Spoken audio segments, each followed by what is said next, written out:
ቻይና የቴንጂ ኢንተርኔት አገልግሎት ልትጀምር ነው። ይህ አዲስ ኔትወርክ በሰከንድ 9.8 ጊጋቢት ዳውንሎድ የማድረግ ፍጥነትና 1 ጊጋቢት የሚጠጋ አፕሎድ የማድረግ ፍጥነት ያለው ነው። የሚገርም ነው። ብቻ የሚገርም ነው። አሁን እንግዲህ በአንዳንድ የቻይና ከተሞች እየተሞከረ ይገኛል። በጣም ከባድ የሆነ መሰረታዊ ለውጥ የሚያደርግ ቴክኖሎጂ ነው የሚሆነው። ግን በግለሰብ ደረጃ ሳይሆን አሁን በተቋማትና በትላልቅ ኢንስቲትዩሽኖች ስር ነው እነዚህ ብሮድባንዶች የሚገነቡት።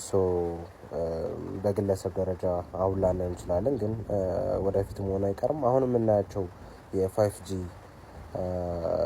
ስልክ ላይ የምንጠቀማቸው ኔትወርኮች ራሱ ከሂዋዌ እና ሌሎች የቻይና ካምፓኒዎች ተባብረው ነው ይሄንን ኢንተርኔት ያመጡት። በሞስት ዩሮፒያን ዘንድ ተቀባይነት ባያገኝም ግን በሌሎች ሀገራቶች ላይ ብዙ ተቀባይነት አግኝቷል። የዌስተርኖቹ ምክንያት አብዛኛው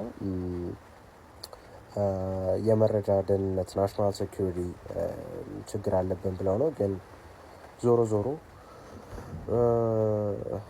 ብዙ ብቻ የቴክኖሎጂ መሰረተ ለውጦች እየተካሄዱ ይገኛሉ።